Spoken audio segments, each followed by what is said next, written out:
del trasero. Muy buenas tardes. Daremos inicio a nuestra sesión del día de hoy con motivo del Día de la Bioética y Ética Clínica en Médica Sur. Desde luego me es muy grato pues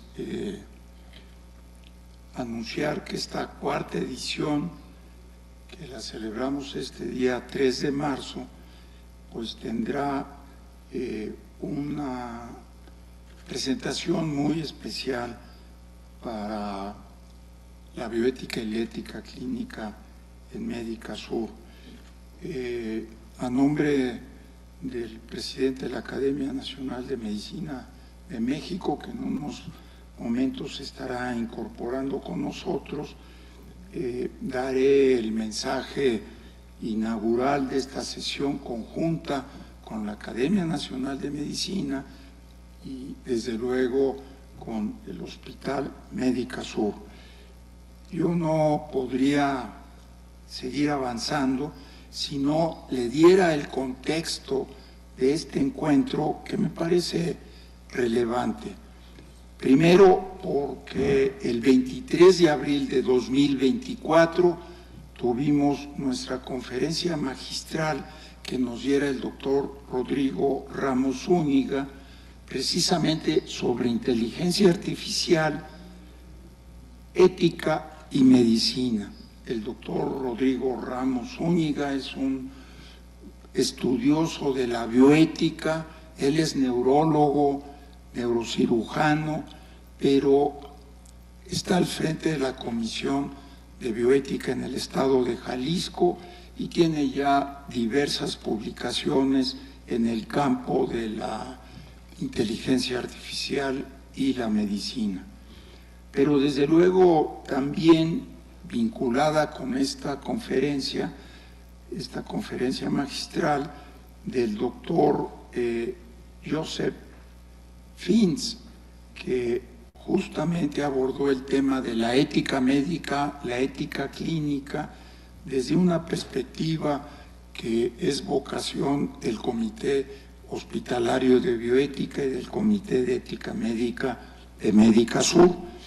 Pero esta conferencia, como la de Rodrigo Ramos Zúñiga y de otros distinguidos conferencistas, está disponible en vía virtual, pero abordaría y daría, pues, como un preámbulo, una publicación que inclusive nuestro ponente magistral del día de hoy me ha pedido y ha hecho referencia sobre esta publicación de ética de la investigación e integridad científica, que la publicó la Comisión Nacional de Bioética y que contamos con el aval del entonces CONACYT, y que fue una publicación que se difundió ampliamente en el Sistema Nacional de Salud y Educativo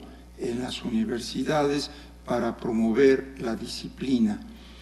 Ustedes pueden ver que debajo de esta publicación, que está disponible electrónicamente, están las recomendaciones de la Academia Nacional de Medicina en el marco de la inteligencia artificial vista desde la perspectiva del escenario de la biomedicina.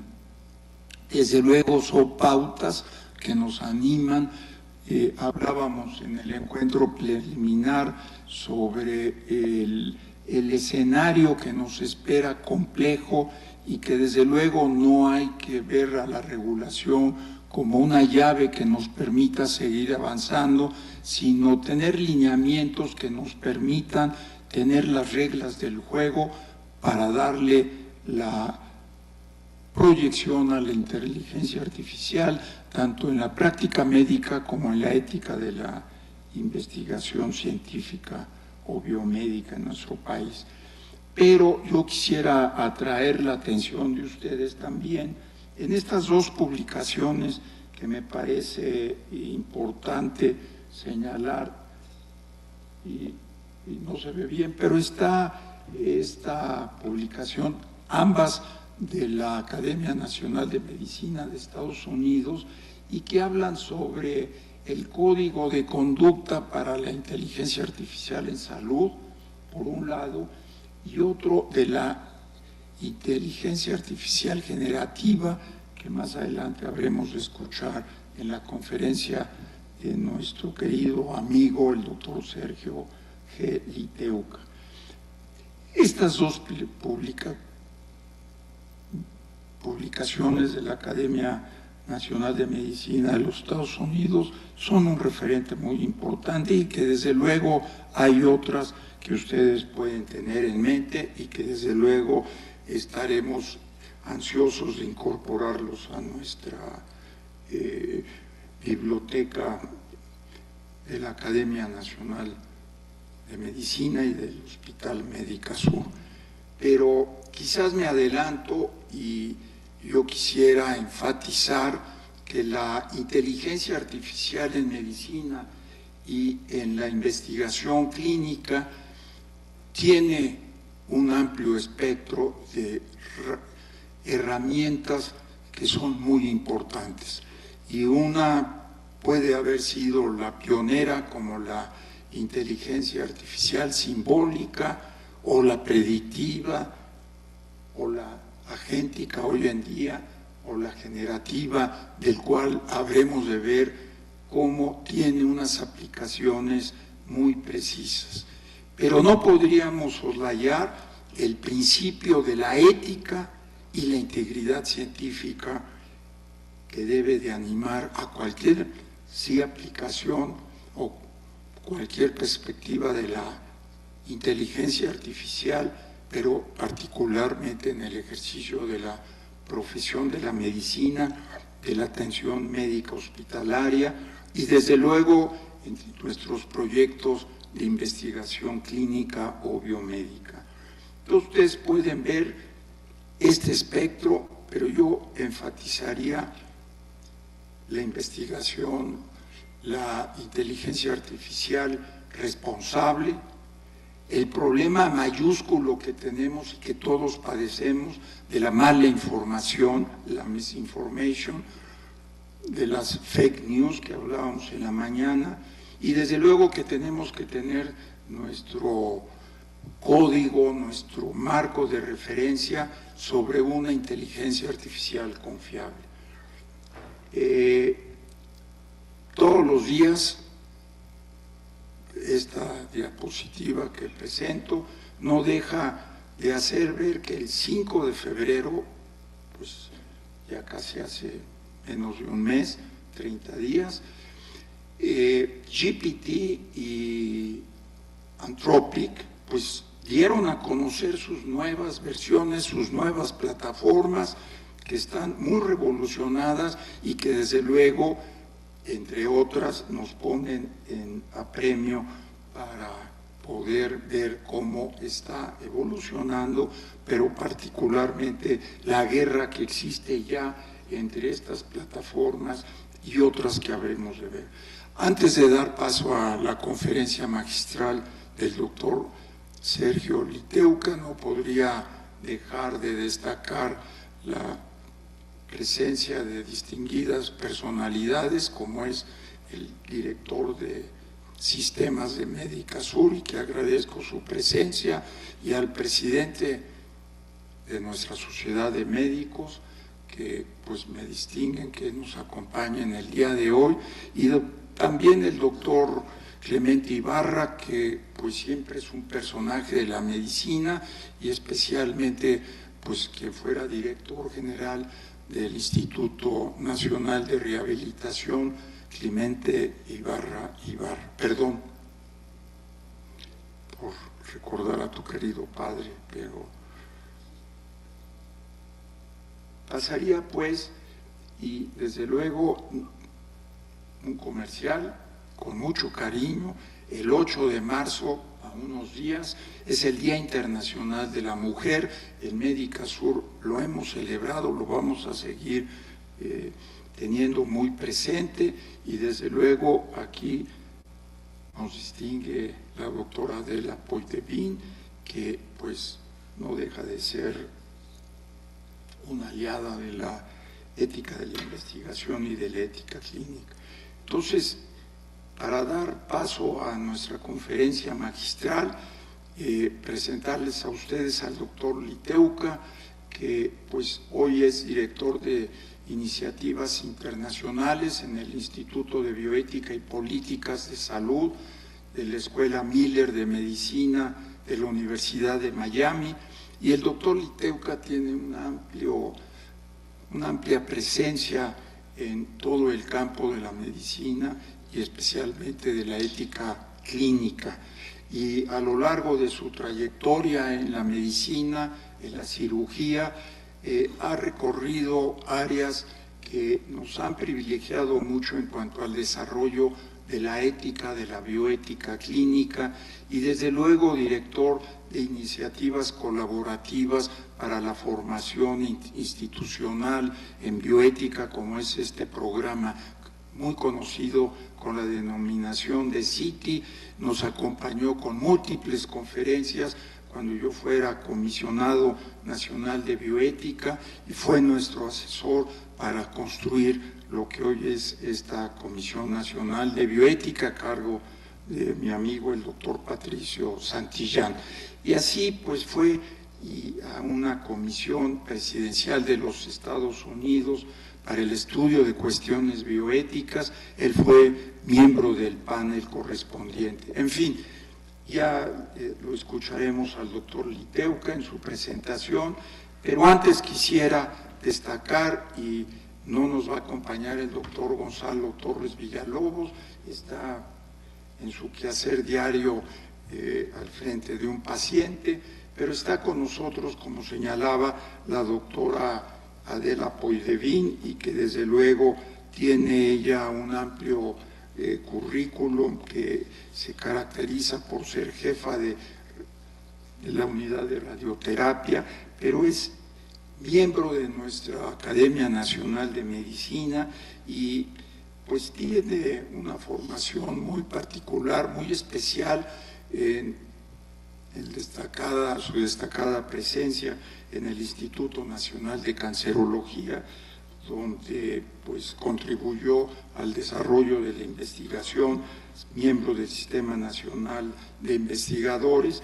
Y quisiera yo presentar también a ustedes a nuestro amigo el doctor Luis Felipe Alba, jefe de radiología, de imagenología en el Hospital Médica Sur, y que tiene un amplio currículum en el desarrollo académico y desde luego en la implementación y consolidación de servicios de imagenología en las más grandes, prestigiadas instituciones, como es el Instituto Nacional de Enfermedades Respiratorias, el Centro Médico ABC, los Hospitales Ángeles, y hoy nos distingue con su presencia en nuestra institución y pionero pues del arraigo de la inteligencia artificial en imagenología, con esta plataforma que está impulsando la Dirección de Sistemas. EDEN es la firma correspondiente, pero ya estuvo con nosotros en la mañana, que nos estimuló mucho el diálogo que tuvo con el doctor Sergio Liteuca, al doctor Chávez Tapia, pues que tiene también un amplio currículum académico, científico, dirige la revista Anales de Patología, que tiene su sede aquí en el Hospital de Médica Sur, y pues profesor en su materia, y que hoy pues es un aliado de la ética de la investigación y de la ética clínica. Es aquí que yo dejaría pues la conferencia del doctor Sergio Liteuca, y que le damos la bienvenida, y gracias Sergio por acompañarnos el día de hoy. Es así que a nuestro público que está presenciándonos de manera virtual, agradeceré que nos manden sus comentarios, preguntas para dar respuesta hoy o posteriormente en este encuentro. Muchas gracias, doctor Ruiz de Chávez, y bueno, gracias a todos ustedes por estar aquí, por esta oportunidad de compartir estos minutos con todos ustedes. Es interesante cómo la inteligencia artificial está dominando todos los campos actualmente, y posiblemente hace 5 años atrás, 4 años atrás, muchos de nosotros conocíamos que existía, pero se veía como algo más vinculado a un futuro inacible, y el futuro está acá. Mi tema hoy es el de tratar de de describir algunas relaciones entre lo que es el uso de inteligencia artificial en investigación clínica, básicamente en lo que tiene que ver con la industria farmacológica, porque es donde está la mayor parte del dinero y los recursos. No quiere decir que no se use todo esto, esté extensivo a todo otro tipo de investigación, pero me importa especialmente recalcar dónde están las grandes inversiones. Y también quiero hacer un anticipo, si se puede, que es que quiero evitar que se interprete cualquier cosa que diga como un sesgo negativo hacia el uso de inteligencia artificial. Trato de manejarme con un principio de precaución, pero en realidad creo que todos estos modelos van más allá de lo que desde el punto de vista de la ética se pueda sugerir o mencionar. En general la ética siempre ha sido, o por lo menos en investigación ha sido reactiva a determinadas situaciones, y esta no va a ser la excepción, con la diferencia que las velocidades son mucho mayores. O sea que quiero hacer una pequeña reseña histórica, algunas definiciones, quiero mencionarles algunos criterios sobre nuevas tecnologías y el uso de gemelos digitales en investigación. Cuando hablo de situación actual, trato también de ser prudente, porque lo que diga hoy posiblemente ya es vetusto, traté de actualizarme todo lo posible, pero como dije antes, la velocidad en este cambio es muy grande, y entonces simplemente quiero contarles un poco cuál es el estado actual en investigación, en inteligencia artificial generativa, y vamos a hablar de algunas consideraciones éticas y regulatorias, que es lo que se están haciendo hasta el día de hoy desde el punto de vista de las pautas internacionales, que todos conocen, así como las principales agencias, EMA, FDA, con respecto a esto. Y algunas conclusiones como para poder abrir el debate con todos los distinguidos colegas que están aquí. Un poco de historia, todos ustedes recuerdan, y esto es simplemente este artículo de Turing, The Imitation Game.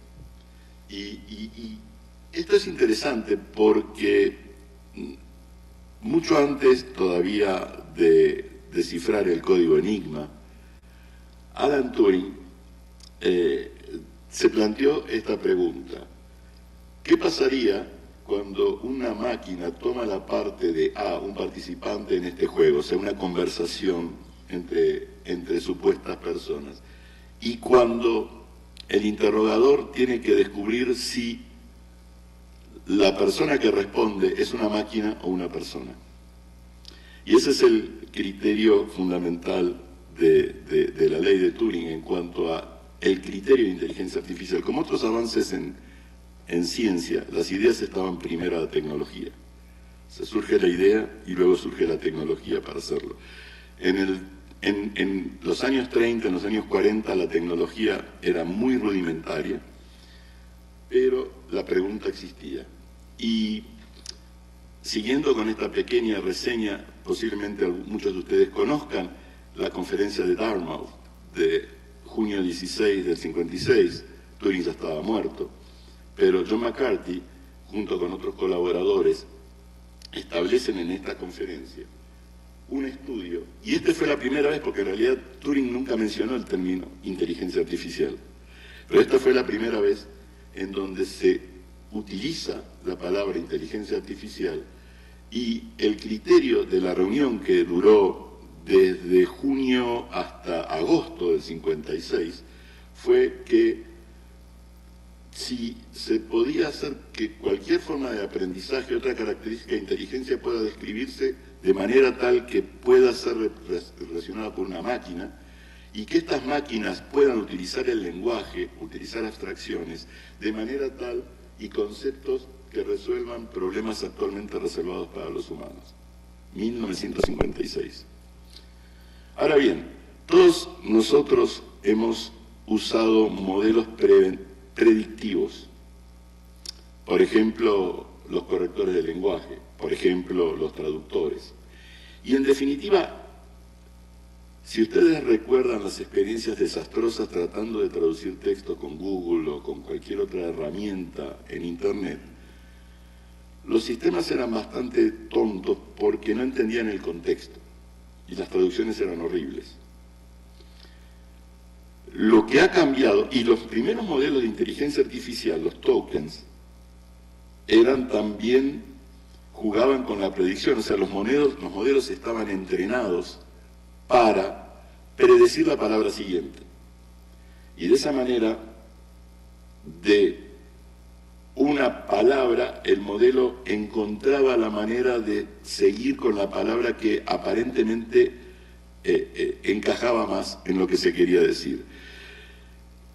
Y cuando hablaba de la velocidad de estos avances, justamente piensen que estábamos hablando de esto allá por pre-COVID, 2016, 2017, 2018.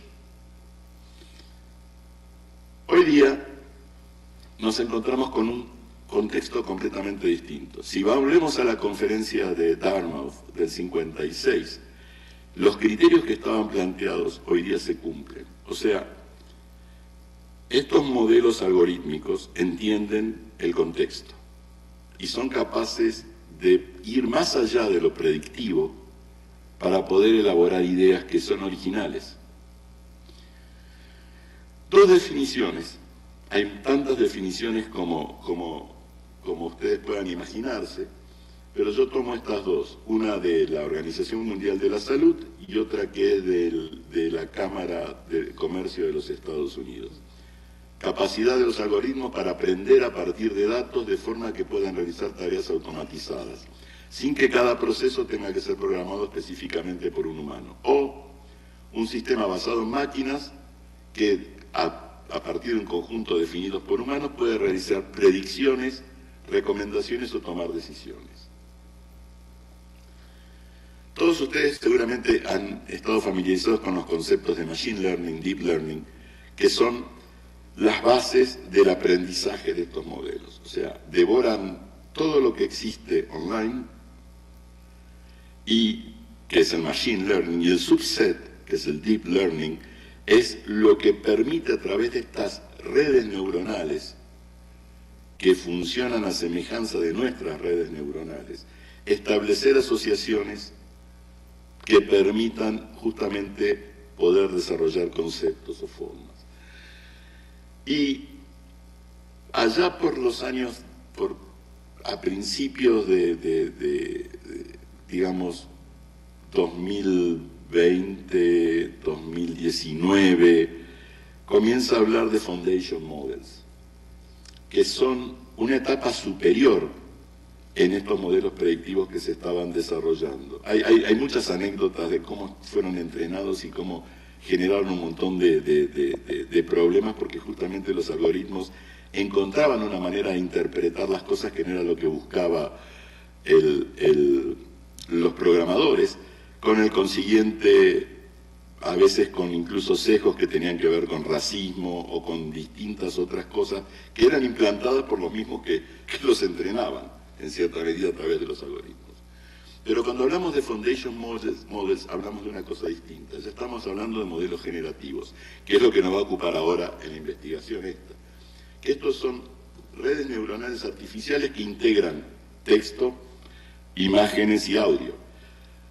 Hoy en las conversaciones de la mañana me comentaban que radiología, imágenes, utiliza inteligencia artificial, que es justamente estos modelos generativos que integran todo lo que forma parte de la imagenología y hace interpretaciones. Ahora, Estos modelos de generativos analizan esos datos mediante los transformers. ChatGPT es justamente uno de los tantos transformers que existe.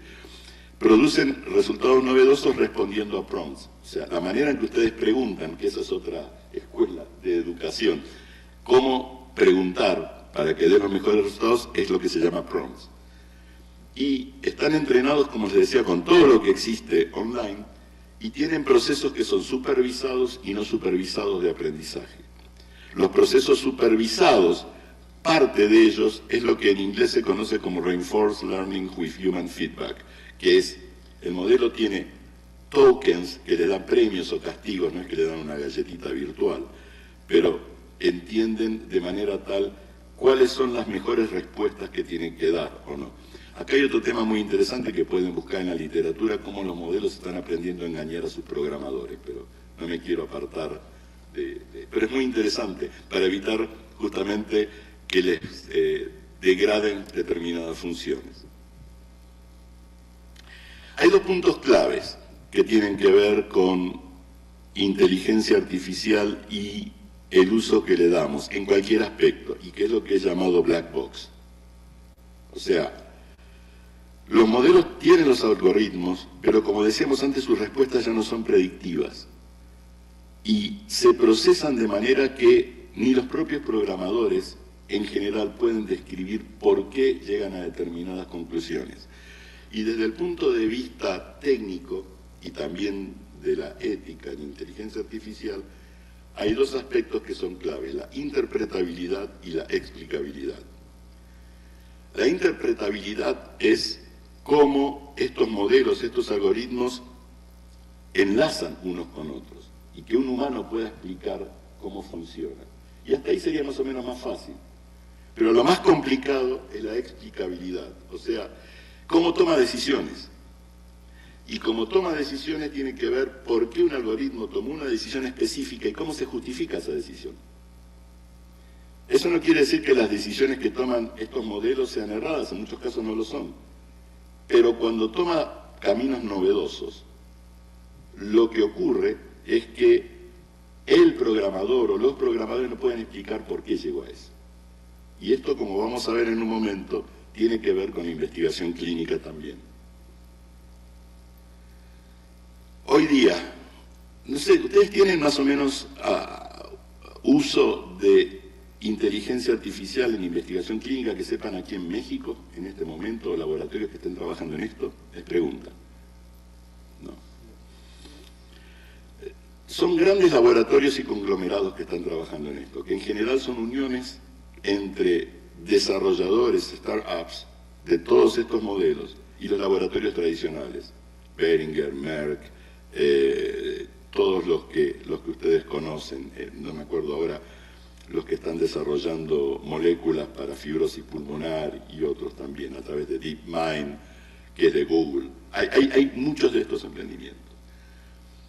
Hoy día se están utilizando para hacer hipótesis y diseño de estudios, de manera tal que sean novedosos, para identificar y reclutar sujetos por medio de algoritmos, o sea, sujetos que tengan que ver con patologías que se están buscando particularmente. ¿Cómo lo hacen? A través de las historias clínicas electrónicas que existen. Tal vez esto no sea muy común en México, pero en países como Estados Unidos, Canadá y en la Unión Europea, en donde la mayor parte de las historias clínicas son electrónicas, existe un transporte entre todas las conexiones de los centros de salud que trabajan con historias clínicas, justamente porque eso tiene que ver con la posibilidad de recibir atención médica y que cualquiera que lo atienda sepa en cualquier parte del país qué es lo que, cuál es ese paciente. Ustedes ya pueden empezar a intuir cuáles son los problemas éticos que se pueden plantear acá en cuanto a confidencialidad, privacidad, si bien todos estos datos son anonimizados, pero en cuanto al uso, a la autorización de los datos es otra historia. Estos modelos ayudan a poder entender o por lo menos describir absorción, distribución, metabolismo, vías de eliminación, predicción de interacciones, todo este tipo de cosas. Y la integración multiómica mediante procesamiento de datos genómicos, proteómicos e identificación de nuevas indicaciones para drogas existentes. Todo esto forma parte, una parte simplemente del espectro que hoy día, esto no es futuro, esto es hoy, las empresas farmacológicas están trabajando en este desarrollo. También sirven para hacer monitoreo y control de ensayos clínicos, lo que no reemplaza el Data Safety Monitoring Board, o sea, pero es ayuda en cuanto a ver desviaciones del protocolo original. Integración de nuevas drogas, de datos genómicos para personalizar estudios con nuevas drogas y mejor dosaje, y también predicción de costos. Ahora bien, para que en el año 2000, 6 años atrás, apenas 6 años atrás, había un pequeño grupo de investigadores que estaban trabajando con este tipo de modelos, en el año 2000. Hoy es una multitud de iniciativas, como vamos a ver en un momento, y yo voy a mencionar apenas una pequeña parte, de laboratorios e inversiones en estos modelos que están trabajando con casi todos los laboratorios grandes en desarrollar este tipo de nuevas moléculas a través de inteligencia artificial. Simplemente una síntesis de lo que yo les decía antes: descubrimiento de droga, la investigación a través de los ensayos clínicos, medicina de precisión, seguridad, eventos adversos, monitoreo de todo esto. Es simplemente sintetizando lo que les estaba comentando antes.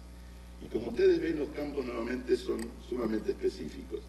Identificación de blancos, optimización de los estudios, diseño, enrolamiento de pacientes, y monitoreo en tiempo real. Para complicar más las cosas, otra palabra que van a empezar a ver cada vez más seguido, yo no sé cuál es la traducción en realidad en español, es New Approach Methodology, se conoce como NAMS. Y los NAMS son toda una serie de desarrollos en vitro, en sílico, o sea, y en químico, que tienen que ver desde en vitro con organoides. Por ejemplo, otro tema para que discutamos en el futuro, el uso de organoides cerebrales. Apasionante. Hay organoides de todo tipo, pero los que plantean mayores conflictos, si no conflictos, mayores tensiones éticas, es el uso de organoides cerebrales, sobre todo porque desde las primeras neuronas en discos que se estaba trabajando, hoy se está trabajando con lo que se llaman assembloides, que son ya redes vascularizadas de neuronas.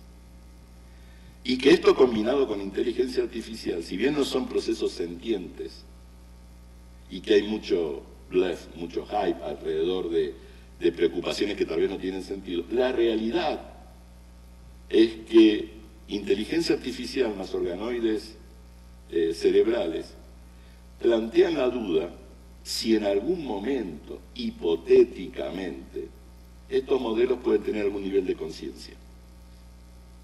No es que ocurra hoy, no es que vaya a ocurrir mañana, pero el avance existe y las discusiones están. De hecho, pocos meses atrás hubo un encuentro en Asilomar. Tal vez alguno de ustedes, si alguno hace genética, está familiarizado con los famosos encuentros de Asilomar allá por los años 70, cuando David Baltimore y otros descubrieron la posibilidad de modificar el ADN, hacer el ADN recombinante. Y entonces hubo toda una moratoria y se reunió en Asilomar, estoy hablando de años 70, para decidir si se podía seguir con esos estudios o cuál era el riesgo. Bueno, hoy día hubo nuevamente en Asilomar, y yo creo que la elección no es coincidencia, con respecto al uso de organoides cerebrales y cuáles son los límites para evitar lo que se llama la posibilidad de conciencia. ¿Y qué se entiende por conciencia? ¿Qué se define por conciencia? Pero ese es otro tema para otro día. Estos New Approach Methodologies tienen que ver también con en in silico, que es la posibilidad de ver o de medir la relación que existe entre la estructura de la molécula nueva y la actividad que tiene. De esa manera pueden predecir los efectos beneficiosos, pero también la toxicidad.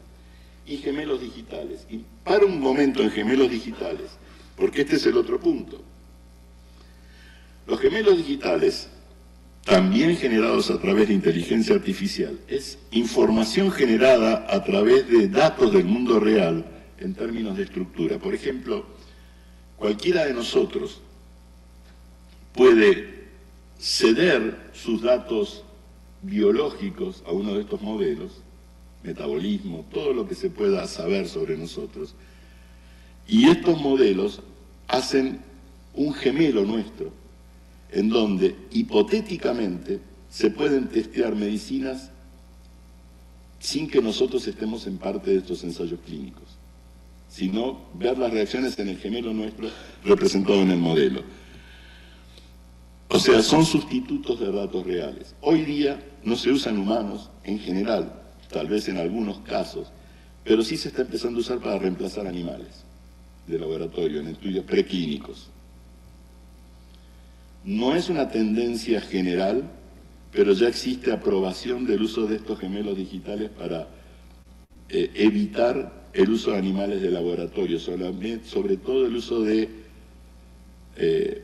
primates no humanos, porque también en ética de investigación tal vez no es lo mismo utilizar una ratita de laboratorio que un mono, por cuestiones que tal vez los animales sienten de todas maneras, pero las discusiones tienen que ver con cuál es el nivel de conciencia para hacer experimentos.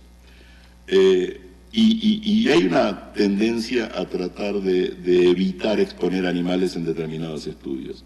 Pero los gemelos digitales también, como les decía antes, sirven para hacer representaciones virtuales de sujetos de investigación. Ahí tienen ustedes una síntesis de lo que es el uso de gemelos digitales. Y nuevamente hay preocupaciones, porque todos estos datos vienen de personas, obviamente. No son, los modelos los procesan, pero tienen que ver con cuestiones que preocupan a algunos con respecto a la privacidad. A veces, a mí me parece, no sé si les parece a ustedes, que nuestras preocupaciones con respecto a la privacidad empiezan a ser exageradas, porque la privacidad nuestra no existe, o se murió.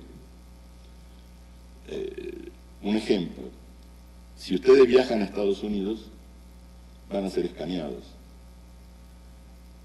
No sé, aquí en México. En mi caso, cuando yo vengo para México, me escanea la cara al salir de Estados Unidos. Y eso forma parte de una de estas tantas bases de datos que existen. Pero todo lo que yo haga aquí en México o en cualquier parte del mundo es captado por cámaras que están en cámaras de seguridad. Si a mí me pasara algo y hay una policía que investiga, van a investigar en todas las cámaras y me van a identificar. Y si yo hiciera algo, pasaría lo mismo. O sea que, y con respecto a los datos de salud, yo soy de la época en donde se discutía las células ELA, ¿se acuerdan? Las famosas células como... Pero hoy estamos dando mucha más información.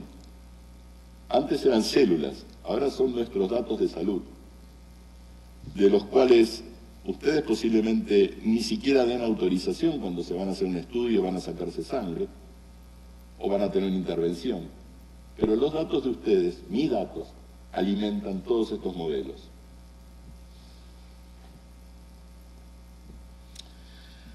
¿Cuáles son yendo ya a la parte de ética, cuáles son riesgos metodológicos y éticos en el uso de datos sintéticos?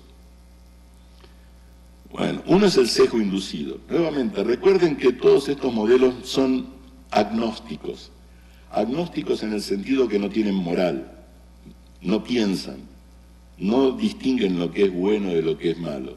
distinguen lo que es funcional al modelo.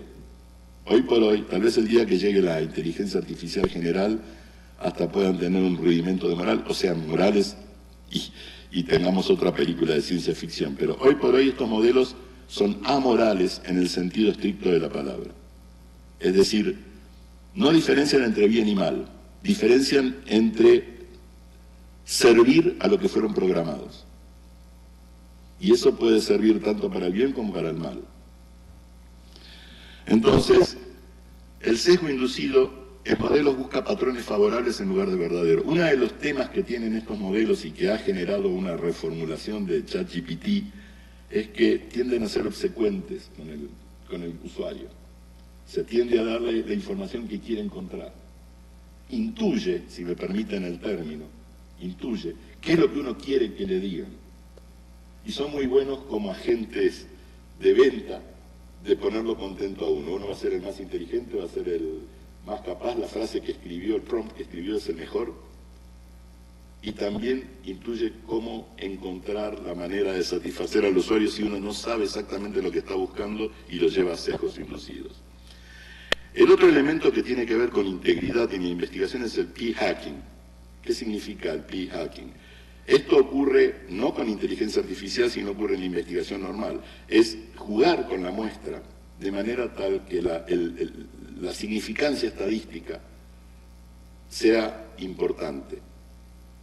Y en integridad científica existe un capítulo dedicado a replicabilidad y reproducibilidad.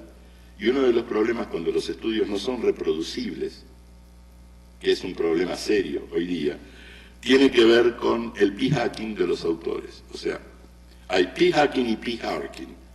P-harking tiene que ver con hacer hipótesis después del resultado, que también es mala conducta científica. Y el hacking es jugar con variables de manera tal que si una variable me quita significancia estadística, la supremo por otro. Esto en humanos lleva tiempo. La máquina lo hace muy rápidamente.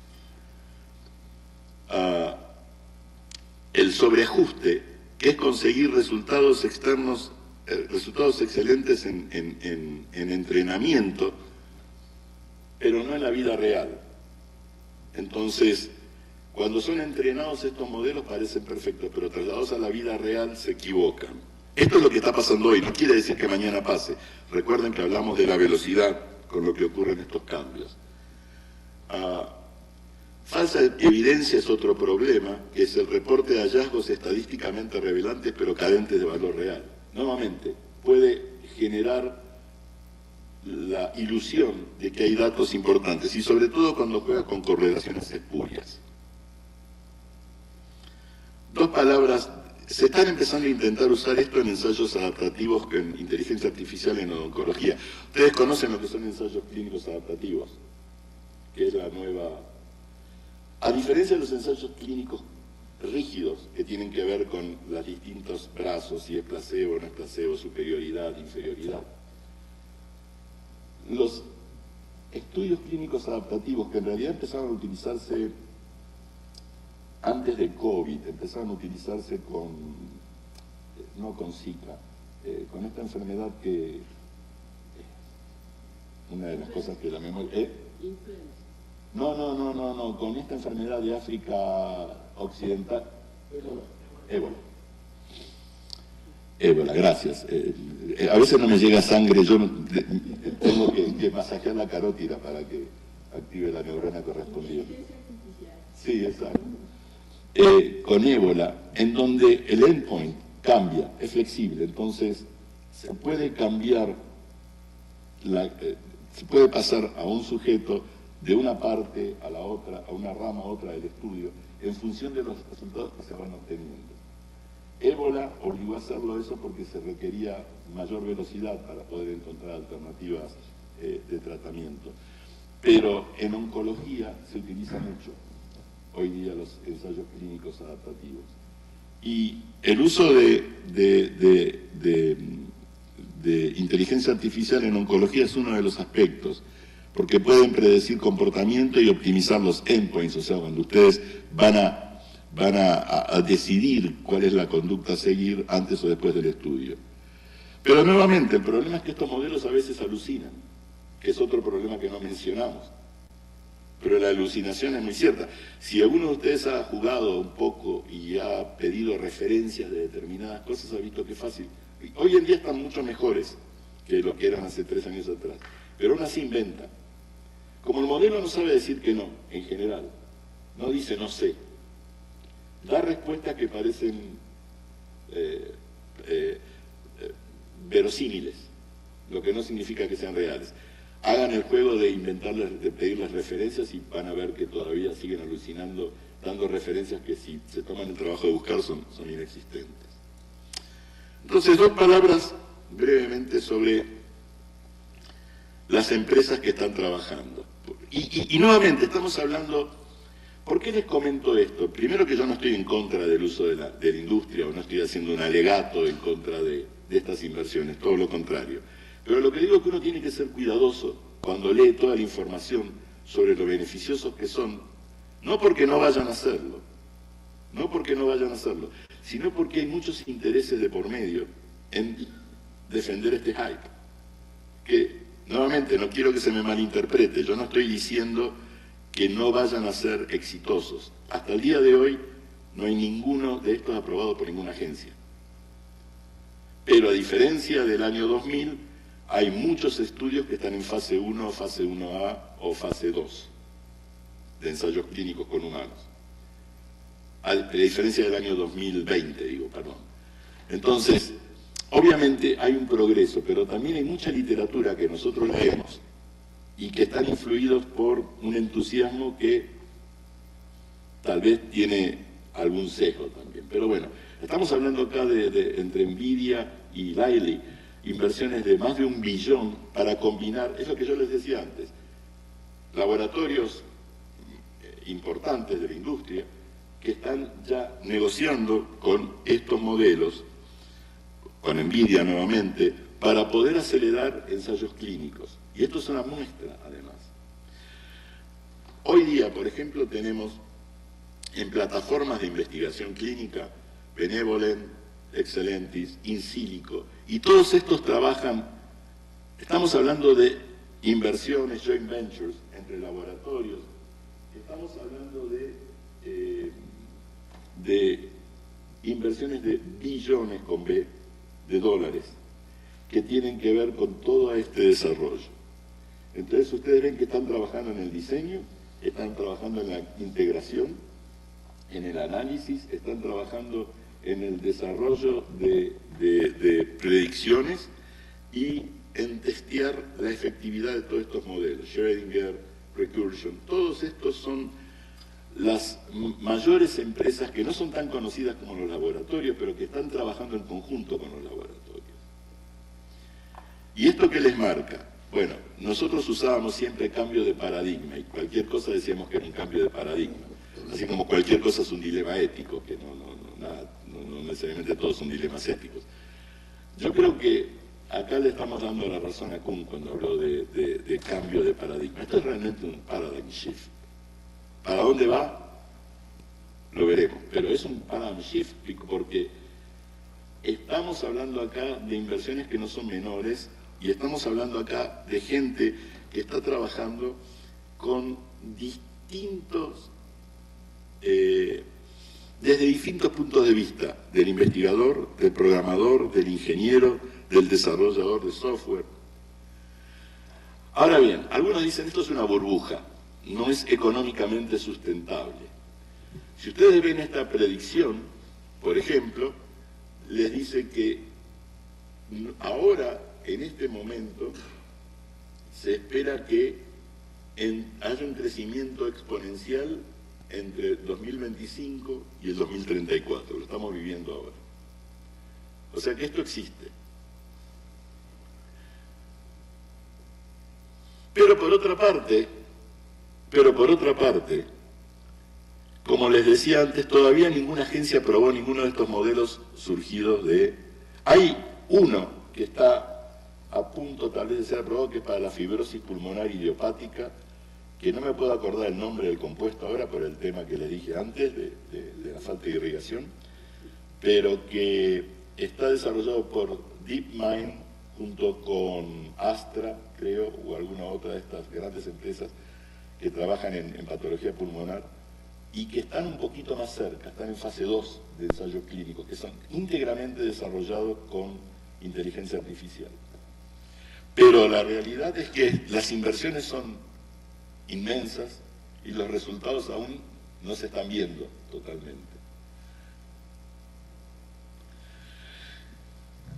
Yendo más ampliamente, ya entrando en el terreno de ética propiamente dicho, ¿cuáles son los problemas o áreas de preocupación en el uso de inteligencia artificial? El sesgo de selección, o sea, ¿recuerdan que cuando enseñamos ética de investigación hablamos de justicia? En cuanto, ¿qué significa justicia? Que los sujetos de investigación o los participantes, como ahora Helsinki dice que se los tiene que llamar, yo sigo pensando que son sujetos, pero esa parte,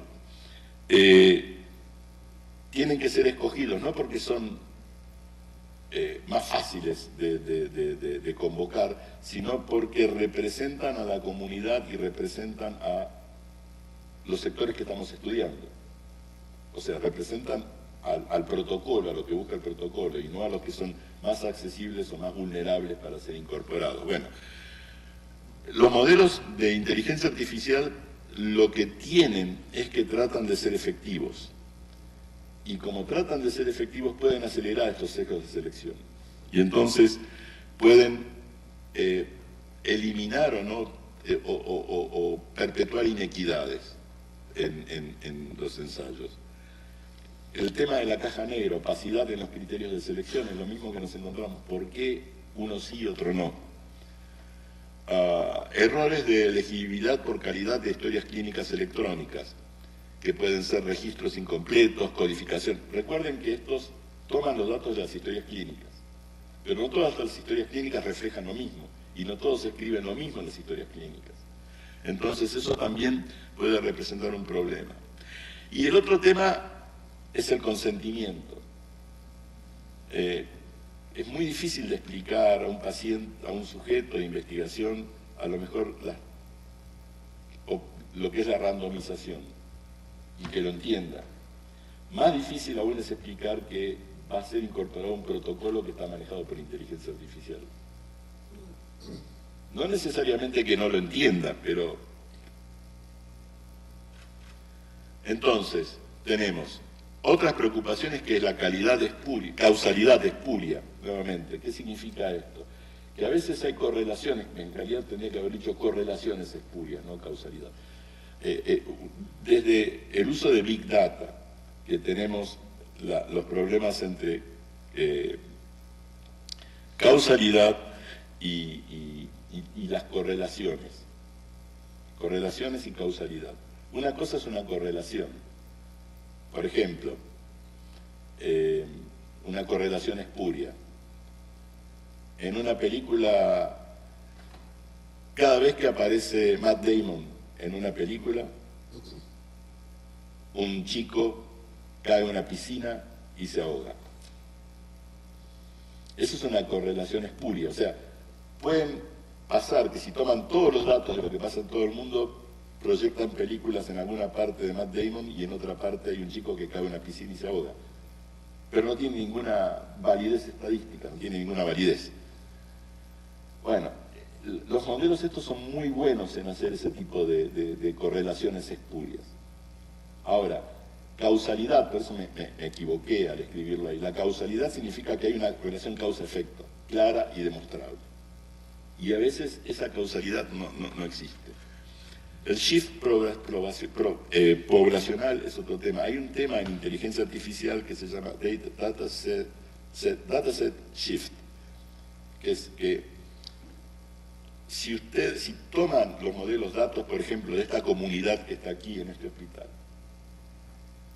y responde a los criterios de las características étnicas y sociológicas de esta parte de la comunidad mexicana, pero si lo trasladan a otra parte del mundo, África o Asia, no necesariamente se repiten los mismos valores.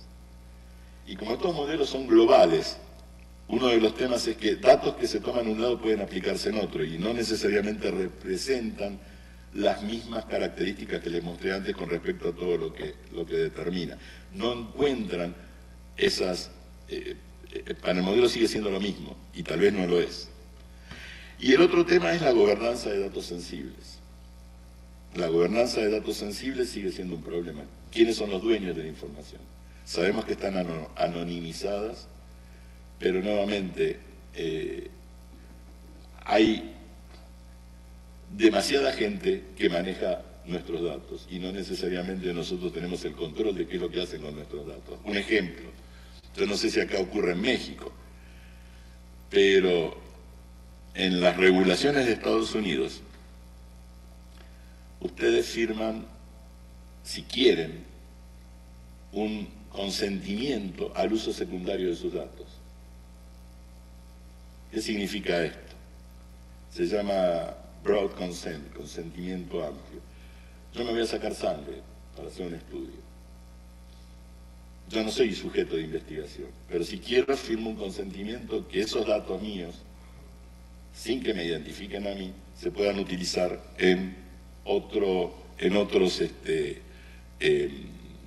para otros estudios, que no tienen nada que ver con lo mío. Yo puedo decir, bueno, ¿qué me importa? Si me sirve, si le sirve, le sirve. Pero, nuevamente, ¿qué es lo que van a hacer con esos datos y qué tipo de beneficio van a sacar y todo eso? Es algo que me podría interesar o no, lo ignoro. Pero alguien tiene la gobernanza, el manejo de todo eso. Y esto ya es distinto. El problema con las pautas éticas es que hasta el día de hoy, como les comentaba al principio, siempre, y creo que vos, Manuel, lo decías, con respecto a la investigación, a la reacción de la investigación, o sea, al actuar después de que ocurren las cosas. Y esto no es la excepción. Las pautas éticas tratan de conformar a todo el mundo, y está bien que existan, o sea, de ninguna manera quiero decir que están mal. Digo simplemente que tienen que ser muy amplias, porque la comunidad global es muy diversa, y hay muchos intereses de por medio, y muchos valores distintos de por medio. Pero hoy por hoy tenemos en las menciones al uso de datos identificables y materiales biológicos, la primera mención importante surge en la Declaración de Taipei de 2016, que luego va a alimentar la nueva Declaración de Helsinki del año 2024. Nuevamente, eso no es una regulación, esto tiene que quedar claro. La Declaración de Helsinki es una pauta de buenas prácticas, pero significa un modelo en el cual las legislaciones nacionales se inspiran para hacer sus regulaciones. Y tiene que ver con colección, almacenamiento y uso de datos en investigaciones, consentimiento, recopilación, uso de los datos y gobernanza adecuada de dichos datos. Y la guía 22 de SIOMS, que es la otra gran pauta internacional para estudios con sujetos humanos, establece en la pauta 22 medidas para reducir los riesgos relacionados con la privacidad en la investigación en entorno online. Son todas declaraciones aspiracionales, muy buenas, pero queda abierto a cada uno de los países y a cada una de las instituciones a decir cómo se van a implementar estas ideas. Las pautas son el esqueleto, esto es lo que debería hacerse. Pero son muy generales, o sea, se habla de riesgos, pero no son guías específicas para prevenir potenciales problemas éticos en este tipo de estudios. Y yo no culpo a los que están trabajando en esto, porque en realidad que los problemas, a medida que esto se va haciendo cada vez más complejo, los problemas cada vez van siendo más complejos también. Entonces es muy difícil de predecir. El otro tema importante es la capacidad y preparación de los comités de ética de investigación para ver estos nuevos protocolos. Y yo creo que acá tenemos...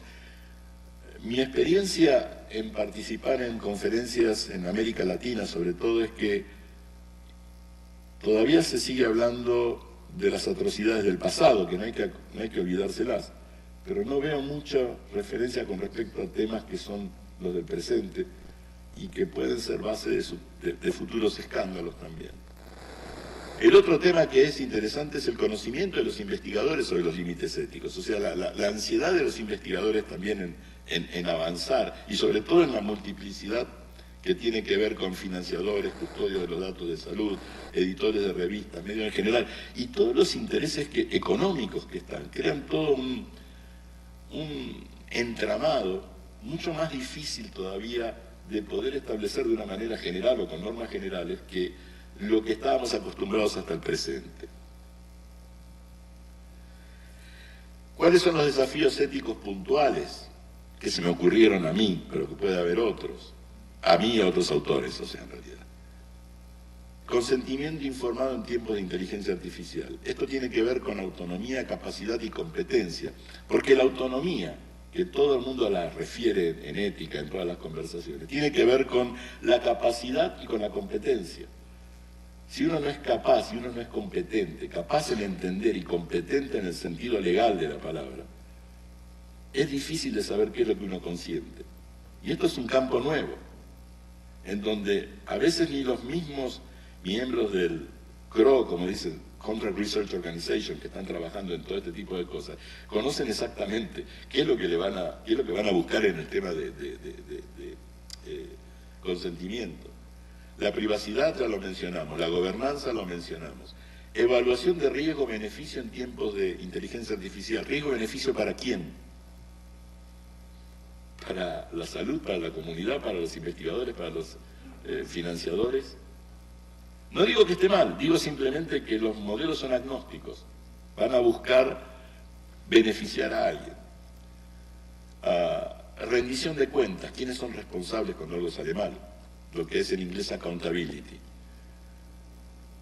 Dataset shift, lo mencioné antes, por el uso transnacional de modelos.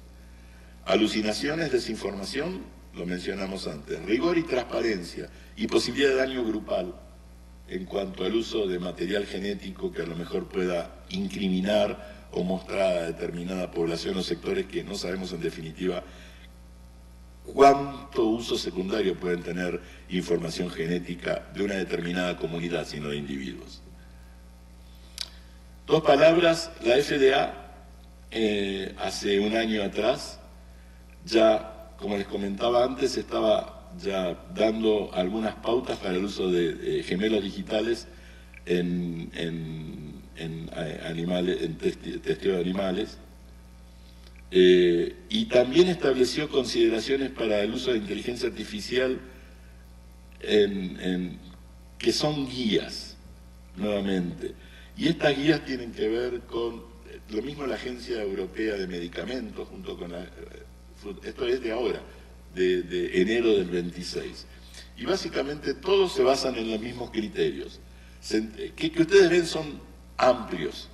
Centrado en valores humanos, no sé qué humanos, pero bueno, centrado en valores humanos. Evaluación riesgo-beneficio, contexto claro para su uso, conocimiento multidisciplinario, pero hay una parte que me importa mucho a mí, que es el tema de información esencial y clara a los participantes, y también información esencial y clara a los evaluadores con respecto a cómo se obtienen determinados caminos en el estudio por parte de estos modelos. No sé si se entiende, o sea, no solamente información clara hacia los sujetos, sino información clara hacia los reguladores de cómo A llegó a B por medio de la práctica que, de acuerdo a las relaciones que estableció en el desarrollo de una molécula nueva. Y todo esto es importante porque, como decíamos antes, en el contexto de caja negra, a veces es difícil de explicar.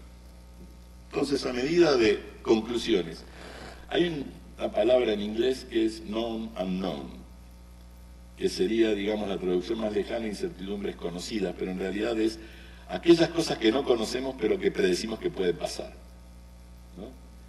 Y entonces, algunos desafíos son la reproducibilidad y replicabilidad de los ensayos, con lo cual hay una epidemia de mala conducta científica. Existe hoy en día. Cualquiera que lea Retraction Watch o que lea cualquier otro de los blogs sabe que existen graves problemas con la confiabilidad de los estudios en general, no solamente de los farmacológicos, estoy hablando de estudios a nivel de financiados por universidades o gobiernos. Las regulaciones que deberían actualizarse a la velocidad de los desarrollos, las guías éticas que son aspiracionales, son intencionales, bien intencionadas, pero son demasiado generales, ¿no? Y no sé si es correcto o no, tal vez tendrían que tener mejores mecanismos de acción para poder establecer, aparte de buenas prácticas, cómo se llega a esas nuevas prácticas. Y un tema que es interesante es los diferentes valores y objetivos entre programadores, expertos en ética de investigación, investigadores y pasionales. Fíjense ustedes que una cosa es el investigador tiene sus valores, ustedes son médicos, tienen sus valores, y responden a determinados intereses. Los programadores tienen otros valores, no porque sean más malos que ustedes, pero la formación es distinta. Los expertos en ética tienen otros valores, a veces ni siquiera conocen el tema, y a veces lo conocen parcialmente. Y los investigadores tienen otros objetivos. Tal vez los valores son similares, pero los objetivos pueden ser distintos.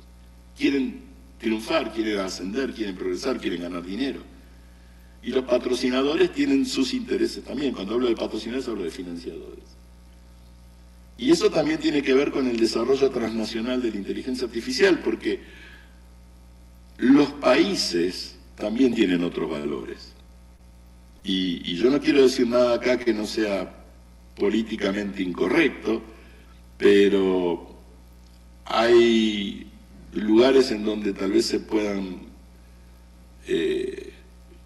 cortar caminos de mejor manera que en otros, o que tienen otros conceptos con respecto a quiénes son vulnerables o a quiénes se pueden afectar en determinado estudio.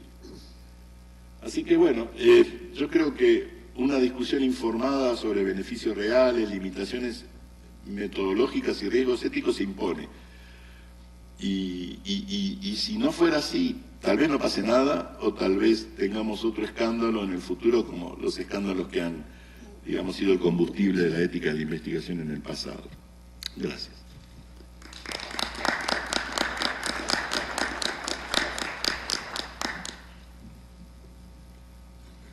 ¿Cómo no?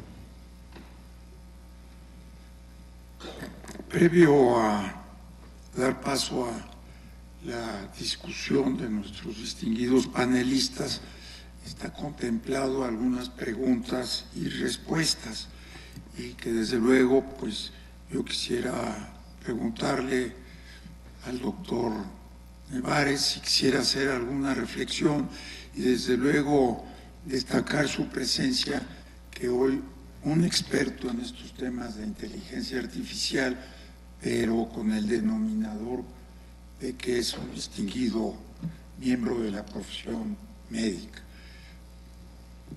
Si es tan amable, le acercan el micrófono, y mientras le dan el micrófono, pues está el doctor Arturo Mendoza, que a lo mejor querrá hacer algunas reflexiones, está un distinguido bioeticista, el doctor Ángel Lara, que pues me une una amistad muy cercana, y desde luego me beneficio de sus pues consejos, aportaciones, y celebro que nos acompañe el día de hoy.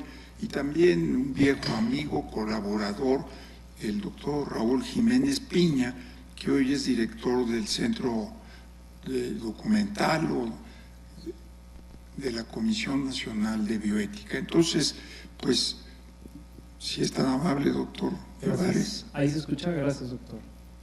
Gracias por la invitación y felicitaciones, doctor Sergio, por la charla tan interesante. Yo la primera vez que escuché de gemelos digitales fue en la aviación, en el tema de aviación. Recuerdo que ellos hacían esta práctica de hacer gemelos digitales, y hay varios temas que son complejos, que coincido con usted en la charla que nos dio, sobre todo representar eventos biológicos en representaciones matemáticas o codificar eventos biológicos es sumamente complejo, y es un reto que tenemos como industria, traducir básicamente eventos biológicos o médicos, clínicos, a la parte tecnológica es un reto sumamente complejo y multidisciplinario. y las arquitecturas tecnológicamente hablando no están bien definidas para nosotros. El tipo de red neuronal que sintetiza los datos, no hay un estándar por ahora. Cuando uno quiere hacerlo, la verdad es que es difícil y tiene que uno picar piedra, como decimos, para decidir si son redes neuronales adversariales, si son autoencoders o lo que uno vaya a utilizar. Bueno, es como una caja negra para decidirse eso. Sí.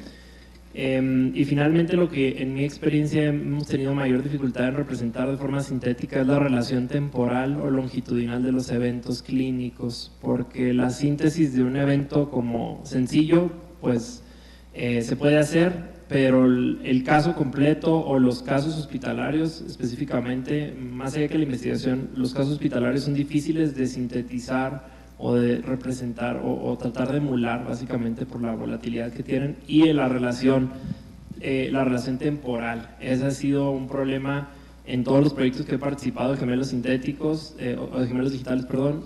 Los datos sintéticos son difíciles de representar en la temporalidad. Coincido mucho con lo que nos compartió.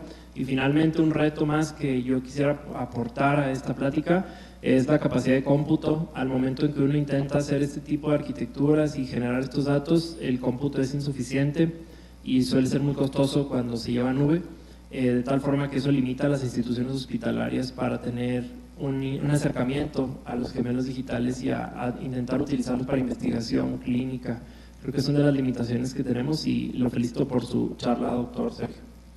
No, gracias a vos por tu aclaración, y de hecho yo no mencioné las redes adversariales, los GAN, para no ser lo más complejo, pero me gustaría aprender más de ello, así que la próxima me gustaría escuchar un poco, porque en realidad yo no soy programador, obviamente, he aprendido sobre esto, y me ha costado bastante aprender, pero me interesa mucho más ver, porque lo planteas muy bien, o sea, lo importante es no partir de una base a priori negativa, que creo que es tu punto, sino tratar de ver las limitaciones y ver cómo esto puede ser utilizado de manera...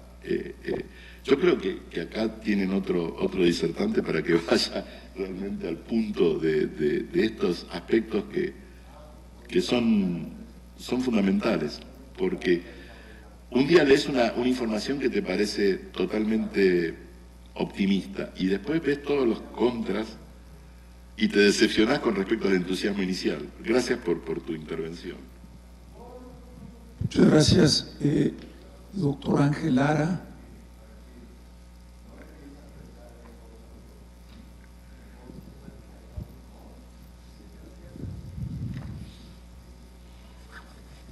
Hola, buenas tardes. Buenas. Muchas gracias, doctor Litevka, por su plática. Me resulta muy esclarecedora. Hay algunas cosas ahí que llaman mucho mi atención. En principio, pensar a partir de un filósofo, ¿no?, esta cuestión de la introducción de la inteligencia artificial en las maneras en las que investigamos, y tratar de calibrar esto como un cambio de paradigma. Es algo muy ilustrativo que yo no había visto, pero que estoy de acuerdo con eso. Y la otra cuestión es lo de los valores que mencionó al final, ¿no? ¿Cómo podemos hacer compatibles los valores de médicos, investigadores, inversores y potenciales pacientes? Entonces, mi inquietud va un poco por ese lado. ¿Cómo formar médicos investigadores? ¿Con qué valores los vamos a formar para que el uso de la inteligencia artificial sea benéfico para las personas? Y ahora bien, la pregunta que se desprende de ahí, o lo que yo alcanzo a ver, es al alcance de quiénes van a estar estos beneficios. Creo que esas son mis preocupaciones, que van un poco más hacia el lado social, pensar un poco en la accesibilidad de estas implementaciones tecnocientíficas, de estas innovaciones que pueden resultar muy benéficas, pero que potencialmente podrían también amplificar brechas de desigualdad. Sí, unificar los valores yo creo que es muy difícil, porque estamos hablando acá, unificar los valores transnacionales me refiero, porque no es solamente transnacional, son distintas culturas. Es un problema general en toda la ética de investigación. Son problemas transnacionales, pero no hay una estructura que gobierne todo esto. Y no creo que exista. Así que yo creo que tenemos que seguir como hasta ahora en valores comunes. Si vos mirás la historia de la ética de investigación en general, el tema que haya surgido en el 64, Helsinki, a partir de la Asociación Médica, la primera declaración de Helsinki, SIOMS después, implican intentar juntar valores de mínima, pero que son valores comunes. En la educación del investigador yo creo que aplica lo mismo. Un poco depende de nosotros, pero otro poco depende también de las instituciones. Lamentablemente son dos cosas distintas. La industria farmacéutica tiene sus propios modelos y sus propias normas y sus propios incluso comités de ética de investigación. Entonces es un poco hermético para mí, por lo menos cómo funciona.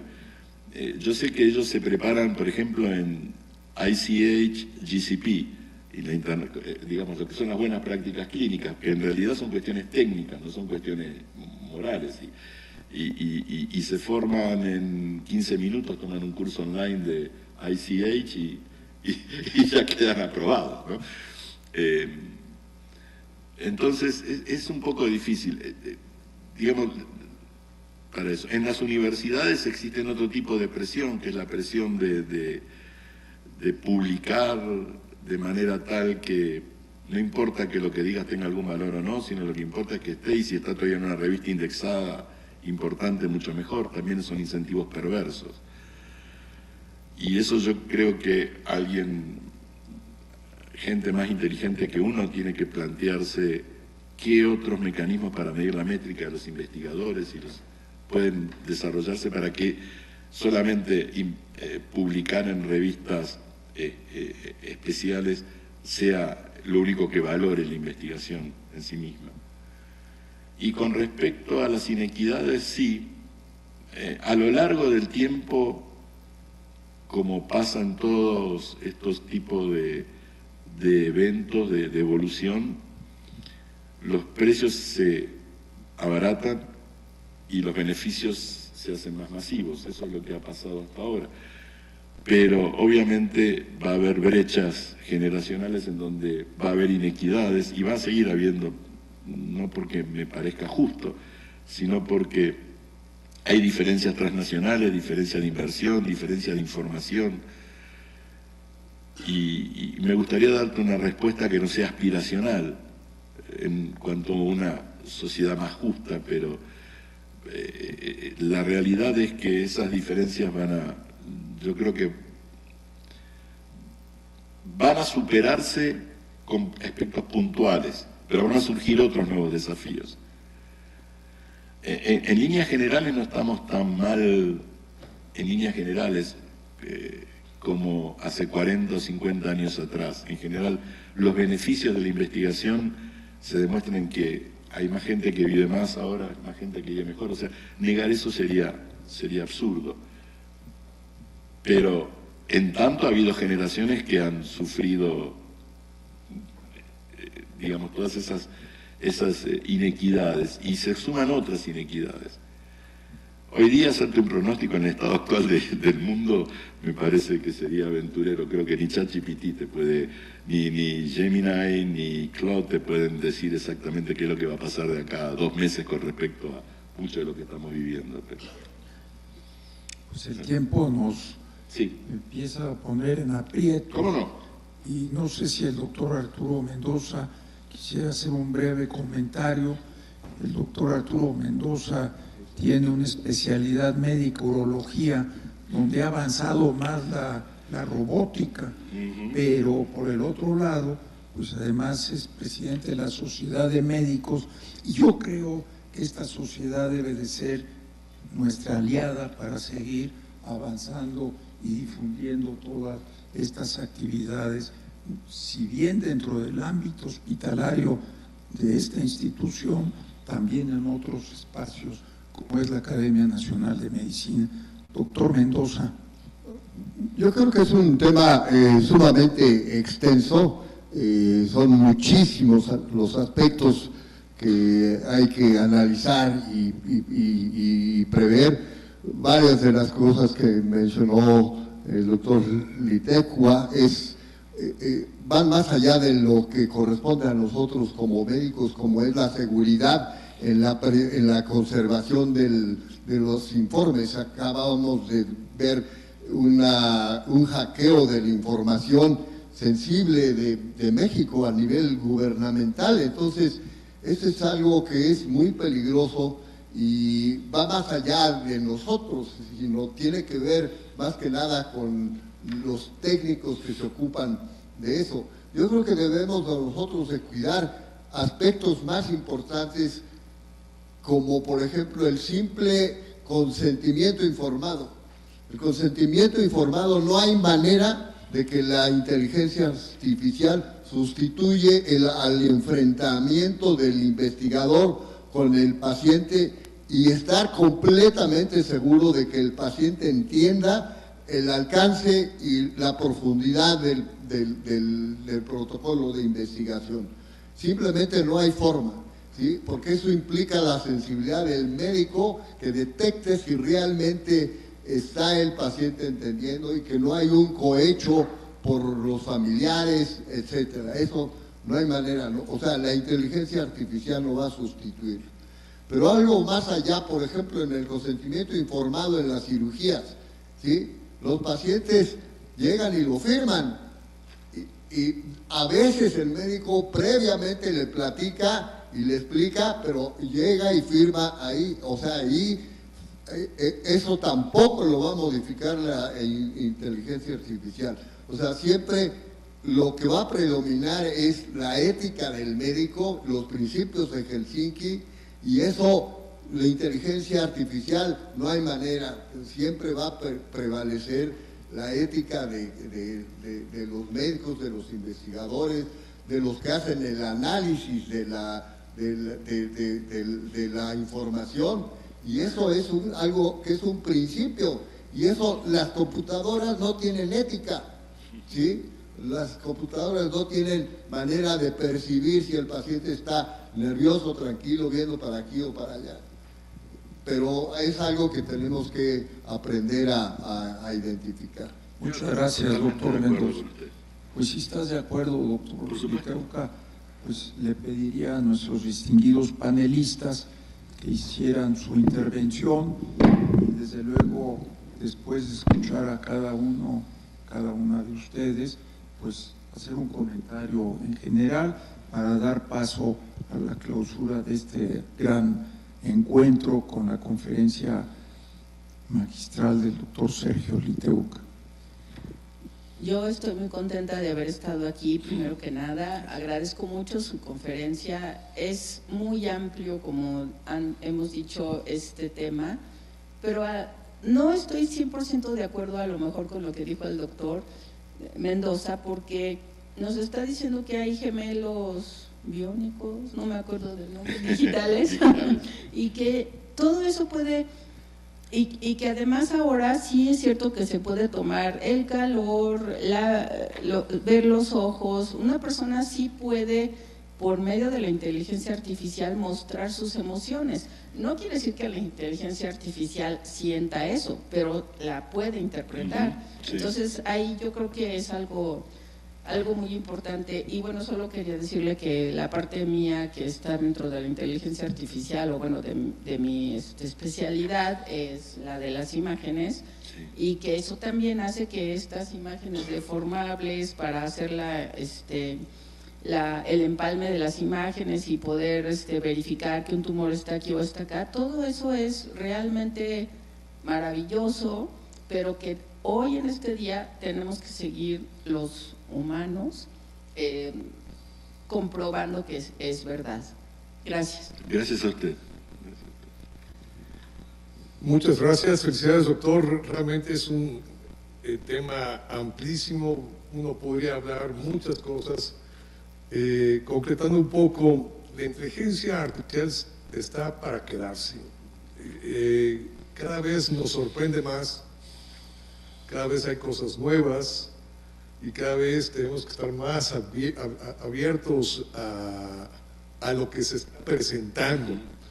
Las cuestiones éticas están muy de la mano. Realmente es una herramienta que, si sabemos usar, nos va a ayudar muchísimo, y si no la sabemos usar o la negamos, también nos puede meter en grandes problemas.